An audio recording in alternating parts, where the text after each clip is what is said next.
Welcome back to another episode of the Inside Feed NBA podcast brought to you by Inside Feed. And welcome back, ladies and gentlemen, yet again. Lee is back on. How are we on this fine Tuesday evening? Couldn't be happier, mate. Tuesday, get to talk about the NBA Finals. Been a bit of a slog, but we got there in the end. And weirdest probably postseason we've had in a while. But how are you feeling? Are you happy with where it's come to? Or Yeah, no, obviously, yeah. it's a strange one. I mean, it's not an NBA Finals matchup that anyone really would have Anyone? predicted. With I was going to say most people, but let's just say everyone is completely bamboozled by the fact that we've got the Phoenix Suns against the Milwaukee Bucks. It's quite incredible, and not only that, but the fact that the Suns are $1.50 favorites to beat Milwaukee. You wanted to talk about the conference finals, though, before we get into the NBA finals, the kind of ending of those two series, of course, Milwaukee beating the Hawks 4-2 and Phoenix beating the Clippers 4-2 as well. I think it came because I was re-listening to one of our earlier episodes, and I think I had the Hawks not even making the playoffs in there. So for them to be what they are and where they got is quite extraordinary. I guess it sums up this season. Obviously, a little bit too much for them in the end.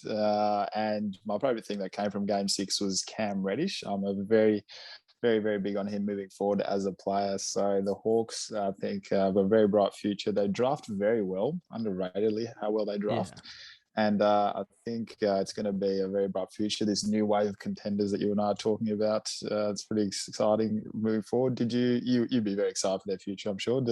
Yeah, I thought Reddish was a real find for them, a guy that wasn't really used too much by Nate McMillan, purely because he was coming off an injury and hadn't played for ages. But the fact, especially game 4, when Trey was out, I thought he was absolutely fantastic. And, even when Trey came back in game 6, he still stepped up and Nate was giving him some minutes and he looks like a really good 3-and-D type. I was kind of disappointed because game 4, he looked like he absolutely locked up Chris Middleton to like nothing else, like absolutely fantastic. And then Middleton played pretty well the last 2 games. So I was kind of surprised. When it was 2-all, did you at that point think, yeah, my Hawks prediction of 4-3 looks pretty good here? Like, did you expect them to win from that position? 2-all, Giannis now was out for the series. Are you surprised at the end result? I actually did believe my Hawks prediction. I'm not kidding. I mentioned it's because I thought the Bucks would lose the series. It wasn't because Atlanta would actually beat them 1-on-1, and I did believe at that time. Yeah, I was stuck by my laurels. Yeah. Yeah, I think especially I looked at it the way that Reddish locked up Middleton in that game 4. I was actually really high on the Hawks to actually somehow make the NBA finals. Like that was, I'm not sure what the odds were at that point, but I'd imagine it was about 50-50 with all the uncertainty over Giannis. So credit to Chris Middleton, to Drew Holiday, to Brook Lopez. Bobby Portis came into Giannis' spot and played True. quite well. And for a pretty rough position, I guess, at 2-all with no Giannis for games 5 and 6, they've done well to kind of get themselves out of that spot and now give Giannis an extra couple of days rest to hopefully be right to go tomorrow. But that's a wait and see. I think he's listed doubtful at the moment. Unfortunately so, but yeah, that game 6 by Drew Holiday is such a complete NBA player, and he's quite a defensive masterclass. Actually, I think I saw him switch on to every Atlanta Hawk there. Yeah. So they've certainly stepped up. The Western Conference Finals, they were that 41 points, 16 of 24 shooting, 8 assists, 4 rebounds, 3 steals, 0 turnovers by Chris Paul in a clinching game. They use a point god is just a term that they throw around for him as well, but that was just a masterclass of point game full stop. And Paul George, I think can we officially throw away the pandemic P way off P playoff feed thing, or I he don't did know. Like he still had his games where he was very good. He had his games where he was not so good. As I said, I think last episode that you and I did together, I will respect him from the fact that he never lost confidence in himself. He kept on Mm, firing away, and I think, well, I also said last episode we did together that if Kawhi Leonard was playing, I think this is probably 4-1 Clippers. Like, I think that made you a did massive say difference. that. And I was surprised how competitive they were. I mean, they were close in basically all of these games, maybe bar game 6. They were really, really tight in all these contests. A couple of things go right here and there. They could have won that series even without Kawhi. So it'll be interesting to see. Kawhi can opt out and become a free agent, potentially leave at the end of the season. If that happens, then shit really goes down the drain. But I'd be pretty high on the Clippers going into next season should Kawhi stay. Their only issues come with other free agents like Reggie Jackson played himself into some serious money this offseason. Free agent So, basically on a minimum. He's going to get some serious cash now. Nick Batum played pretty well for him. He's a free agent. So it'll be interesting to see if they can kind of hold that core together. I think you've hit it on the head. I mean, we were discussing like Paul George. These playoffs could actually make or break as to why Kawhi would be leaving. Now, him leaving is a long shot. I mean, I'm not sure where he would go. He's got the whole city. He can do whatever he wants at the Clippers. But I think Paul George had enough great games. Ty Lue, I reckon we can start talking about as genuinely like a top NBA coach. Yeah, I agree. Yeah. O2, and he brought back, and Reggie Jackson, I think he is their point guard. We've talked for years, for these years that Paul George and Kawhi have been there, they haven't had a solid point guard, but some serious money coming his way, and you can actually rely on him for 20 Well, points, which is my worry with Reggie Jackson, and there's a lot of okay. players like this. It's like they have a great run towards the end of their current contract, and then they go out of contract. It's like, do you really want to pay a player based on their last 6 weeks of work kind of thing? Because if you're doing that, then Reggie Jackson's probably getting $12 to $15 million a season. But is he Yeah, actually worth that? Because really, we only saw him come alive in these playoffs. Like, he was solid enough in the regular season, but he certainly wasn't at the level that he was in the postseason here. And how much of his work is also down to the fact that there was extra responsibility without Kawhi there. Does Kawhi come back, you re-sign Reggie Jackson to, $10, $12 million kind of thing, and then he just goes back to being, a pretty Reggie ineffective Jackson. player with, like, it's a really tough one for mine. And I'm kind of fascinated to see what he gets and what he does in the offseason in terms of free agency, and then how he comes out at the start of next season. I think it's a great sign moving forward. I didn't really read too much into Kawhi Leonard leaving next year, and it's a fair argument to say if he was here, we could be talking about the Clippers getting ready for their first final, but entertaining nonetheless. And I think a bright future or bright playoff future, sorry, for everyone. But the NBA Finals is why you and I are here, and your Suns. And My what have you sons. got for? Yeah, I'm going to start calling them your Suns now, mate. I am. Give me some predictions. I am wearing a Warriors jumper again. I haven't gone off the Warriors, but yeah, they have been Just my team, I guess, for the whole playoffs since the Warriors didn't make it. Uh, I think my brain keeps rattling around on who I think will win, assuming Giannis is fit, and I mm-hmm. keep coming back to Phoenix. And so, therefore, given there's question marks around Giannis, I think I'm pretty firm in the belief that Phoenix will win. They're $1.50 favorites. Milwaukee are 263. I just think they're more talented and they're better coached. So when you put those two things together, I mean, Simple as that. it bodes pretty well for you. I think in terms of a scoreline, maybe 4-2 again, like we saw with both the conference finals. But how fantastic would it be to see a game 7? I really, I mean, if they both teams are healthy, I think it's a fantastic matchup. I mean, two small market-ish teams Yeah. haven't really won in decades, either of them as well. And what the ring would mean for their superstars' legacies. So starting with Giannis and obviously what CP3 means. So we have been stiffed with injuries, and then what a matchup will be. I don't think he's good for game one. I don't think Giannis is going to be good for game one, No. but so even if he was healthy, you'd still be your Suns? Yeah, I think I'd still take Phoenix. I just think they're kind of better coached. I mean, it's kind of a matchup of two big threes, but they're not big threes in the general sense of what we've seen in Yeah, past years, like, I know you what you know, mean.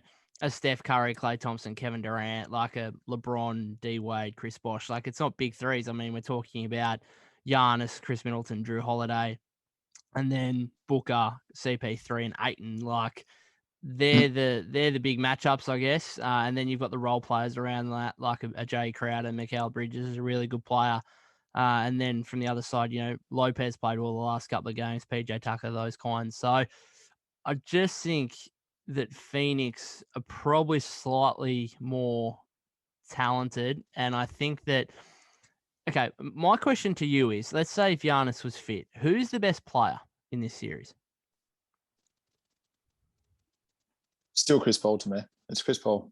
Okay, so I tend to, I don't know. I tend to probably agree. I think that Giannis is the best player, but I don't think he's necessarily going to be the best performant player should he be fit and healthy. Yeah, So maybe that's what I'm trying to say. Yeah. yeah, I think that's probably the answer, and therefore Phoenix probably have the best player. They're probably more deeper with, Bridges as your fourth best player. Crowder's been pretty good these playoffs, campaign coming off the bench and the likes. And they've got the better coach as well. So I don't see where Milwaukee have an edge here where they can win, apart from maybe, well, this isn't even a thing either. I was going to say maybe big game experience, but Milwaukee, this is their first time in the NBA Finals. Yes, they've been in the playoffs the last couple of years, but so are the teams that Phoenix have already come up against, and that hasn't been an issue for them. They've basically steamrolled everyone, well, not steamrolled, but beaten comfortably every team that they've played. Mm. So I don't see that being an issue as well, especially when you've got a 36-year-old, 16-year vet and Chris Paul leading them. Well, the breaks I've been I've been shitting on the Bucks this entire postseason. The amount of breaks they've been getting, and I think You could say the same about Phoenix, though. Yeah, Phoenix actually generally beaten the teams that they've gone up against, and the Bucks. My distrust of them, I don't like. And the Giannis injury, I think, completely just throws everything out the window. I mean, the injuries have obviously taken their toll, but someone like Giannis, a knee injury, someone who like him who relies on explosion, who relies on these quick movements. And listen, I've been a Div 2 men's social league basketball champion, so I can Here we go. I can comment on this. I've hyperextended my knee doing not even anything cool, and you you just can't move sideways. You would have hyperextended your knee sometime, surely in your under 18 Sandy Bay grand final. Shout out to all my premiership teammates. First quarter actually hyperextended my knee. Ended up with a cracked patella, and played out the rest of the game, which is my kind of claim to fame that I'll be telling my grandkids in 60 years' time. But yeah, it's not fun.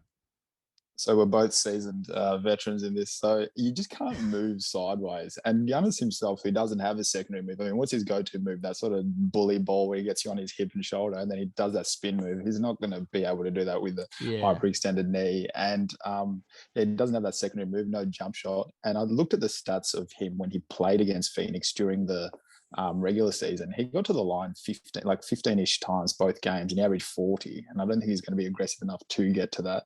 And DeAndre Ayton, the size of him that he is. So, and these like lower body injuries that these NBA players are getting, obviously it's just the toll it's taking on them. But they either just like look like Anthony Davis, so come back out there, or Anthony Davis, James Harden, even Trae Young. When they tried to go back out there, they looked like a shell of themselves.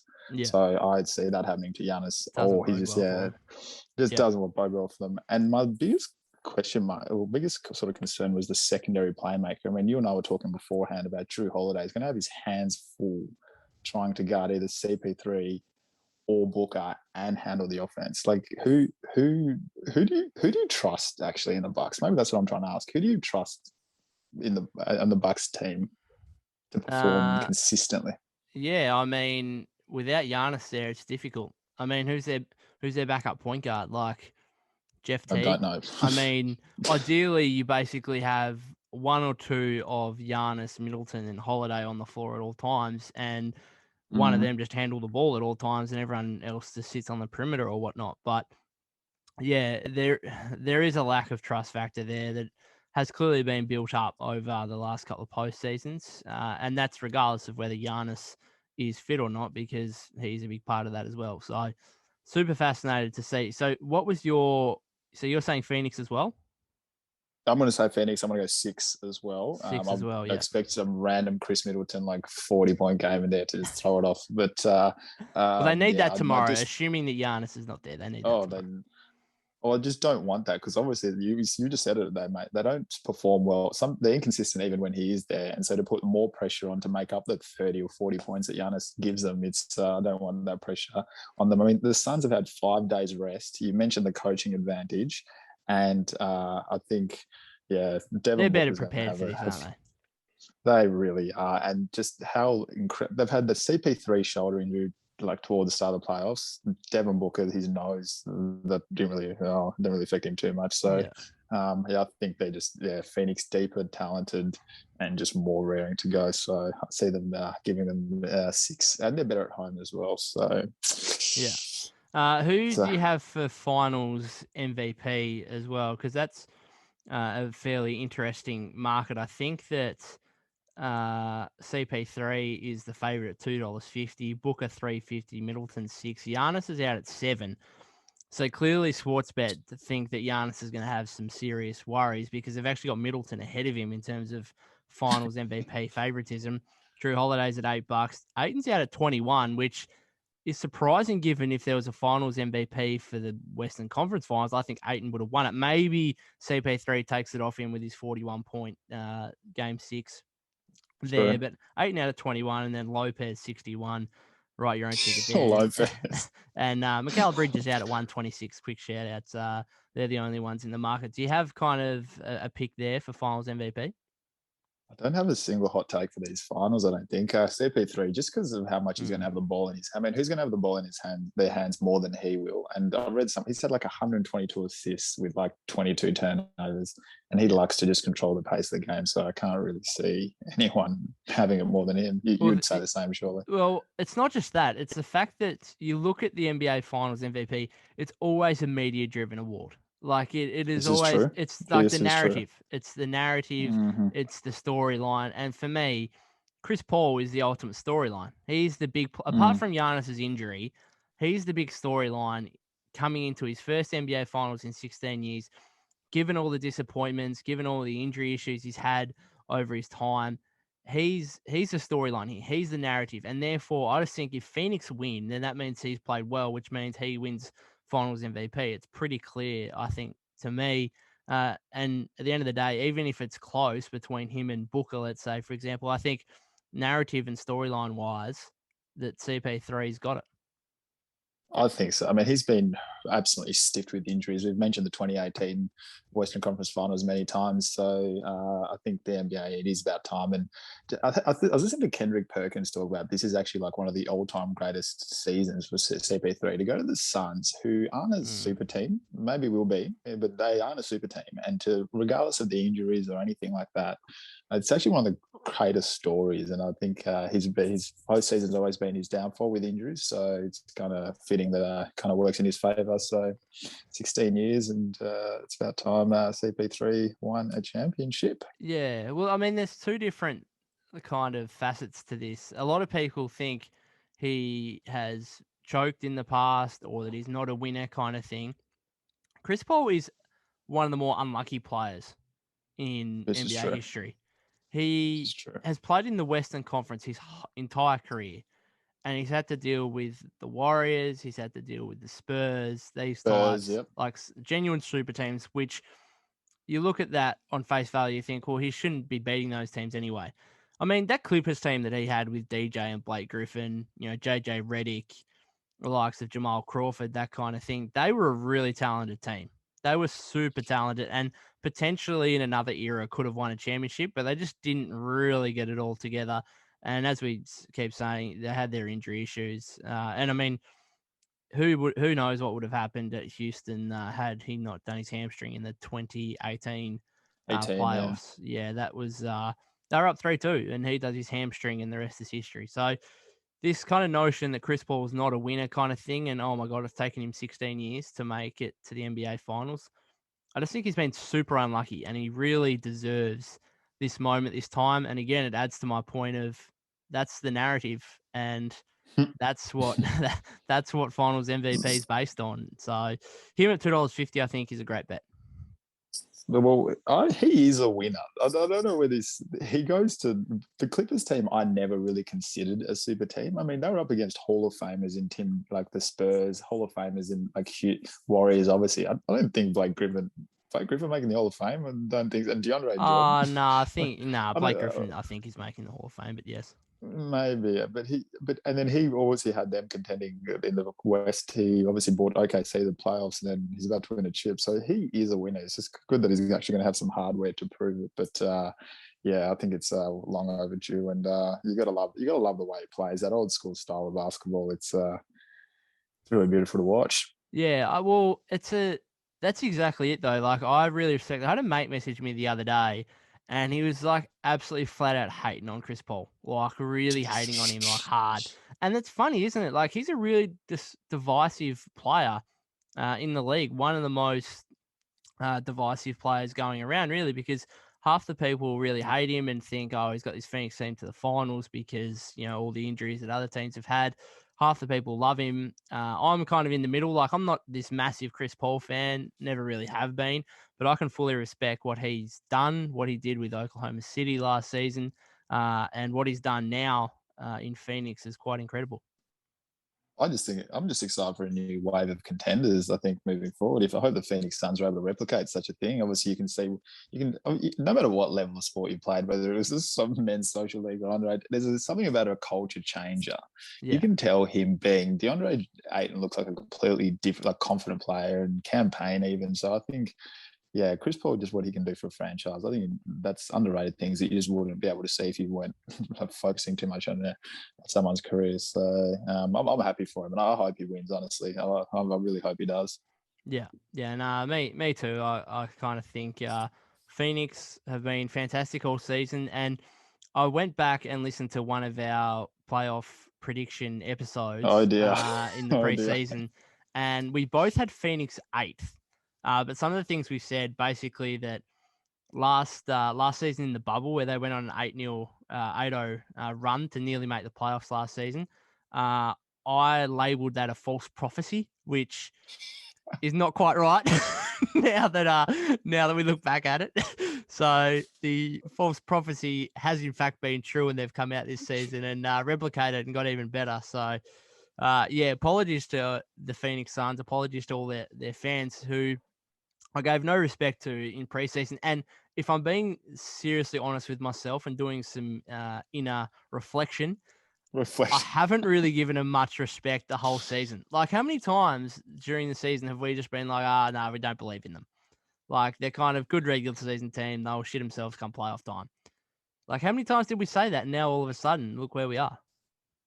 About to, yeah, I think we're going to embarrass ourselves listening back to some of those episodes. I fear some of the things We're I've said. definitely I we're love a gonna hot. do we're definitely gonna do an episode after this Oh season, dear. going back at our predictions and trying to find the best ones, maybe some stuff that we got right, and the worst ones that could be quite comical. That's for sure. Hey, just quickly before we move on and get to the end of the episode, the odds for tomorrow: Phoenix $1.35, Milwaukee 320. I'm really keen on Phoenix 11 plus at 262 on sports, but I think that's a great bet because if Giannis doesn't play, which I'm assuming Mm, is not the case, then one, I think I that's a don't think great so. bet already because I don't think he's playing. But two, I could see Milwaukee just like shutting up shop really like early. As in, if Phoenix got out to like a double digit lead earlier, I could see Milwaukee just like packing it in and just being like, all right, we're happy to go down 1-0. We're happy to get blown out and lose by 30. Hey, we'll get Giannis back next game, or we'll get Giannis back in our games at home. And if I'm Drew Holiday, if I'm Chris Middleton, if you're gonna lose anyway, then maybe just Mm. rest yourself up. Take don't take it. I mean, it's the NBA Finals. This sounds stupid, but is there merit? Is there merit in saying, "Well, hang on, we're down double digits. We're without Giannis. Let's just kind of take it easy, rest ourselves for game two and onwards when we get Giannis back." Does that make I sense? think Like, that's gonna no, it makes sense. It's gonna happen. They've had 2 days rest, 3 days rest. I yeah, think they're gonna look exhausted and flat. They've had some grueling series anyway, so I think that's gonna happen regardless. But yeah, maybe give resting up the starters if you're Bud. But he's again fire him because I don't think he's gonna be able to do it. yeah. Fire Bud. That We'll he's gonna wait be and able to do it. But see. We'll wait and see what happens there. But yeah, Phoenix 11 plus for mine. Absolutely pretty good value, I think, going into tomorrow's game. Have you got anything more to add on the NBA Finals? Not the NBA finals. I've got something that you've been at the past couple episodes. So a photo's been all over Twitter of Ben Simmons at Wimbledon with his new love interest, looking very loved up, and you've been very critical about him not playing for the Boomers and not Yeah. being as focused as I'd like him. I know you've got something to say about it, mate. So let riff. What have you got? I really need. I know we've got Ben Simmons as kind of our photo on the inside feed logo. I I genuinely need to go on like a Ben Simmons break where like I refuse to talk about Ben Simmons for like 6 weeks. But it's not going to be possible because he's going to be involved in all these trade rumors and whatever else. But I mean, on no, I'm not going to Mm, hate on him as much as maybe some think I will or some others have because there's two arguments to it. I guess one is it's a really horrible look, and those like me that are really frustrated that he's not playing for the Boomers, that's just getting us riled up even more, really, isn't it? At the end of the day, to not only it's not you a good come look. out and say I'm not playing for the Boomers because I'm working on my personal individual game kind of thing. Well, that's fine, but then you're at Wimbledon with your new missus, loved up kind of thing. Which congratulations, good work, but to do that on a public stage kind of thing when many people wish you were with the Boomers squad and ready to play in the Olympics is, yeah, I can see how people would get really rolled up and angry about that. On the other hand, though, I completely understand other people's opinion that, it's his off season. He's allowed to have, 1 or 2 weeks off. And contrary to many people's beliefs, I haven't actually seen one. I've been to the country, but I haven't actually seen one with my own eyes. But I have been told by a reliable source there are basketball courts in England. I believe that is the case. So just because he's in England doesn't mean he can't play basketball. Yeah. He's allowed to go. He's allowed to go watch the tennis. Heck, if I was in England, I'm going to what? If I'm in So England whilst Wimbledon's on, I'm going. Like, you definitely try your best to get there. So good on him. That's fine. Is it disappointing that he's kind of rubbing it in the face a little bit? Yeah, maybe, but I don't know. It is what it is at the end of the day. we are bad NBA fans. I think just as any casual NBA fans, think about anyone in any sort of job if they're on their annual leave and you Yeah. see them taking a break from something, what you'd go offer them. But it maybe is not a good look. But I have no. If he needs to take time away with his partner, someone that looks like that, I think. Oh, come on. All right, I'll let let's him. just settle. I'll let him. I'll let him have this one. Give him a couple of weeks off. He'll be right. He'll be right. Yeah, we'll Oh my we'll god. wait and see what happens there. Anyway, let's move on and look forward, I guess, to tomorrow's big matchup. The thing we've all been waiting to see on ESPN, the big Rachel Nichols v Maria Taylor battle. The NBA Twitter been quiet for a while. We needed Oh, something how like that. crazy is But that? I don't really want to get into it. Do you have anything to say about it? no, I don't really want to. No, What is going on in we'll the let NBA? that. Yeah, very strange. But anyway, anything more to add? We're both taking the Phoenix Suns 4-2. 4-2. Let's just hope some competitive games. But Phoenix to come away with their first championship in a long time. Yep, I agree. And I mean, from a fan's sake, I say 4-2. But let's hope we get a game 7 because it's been a while. I think what is it, 2016 finals when your man LeBron came back and did the business over my Warriors after being down 3-1. I think that's the last time we had a game 7 in the NBA finals, I believe. So Yeah, from a don't get me fan's, started on that. Don't yeah, get me no, that, started on that. yeah, no, let's call it a day there. I think.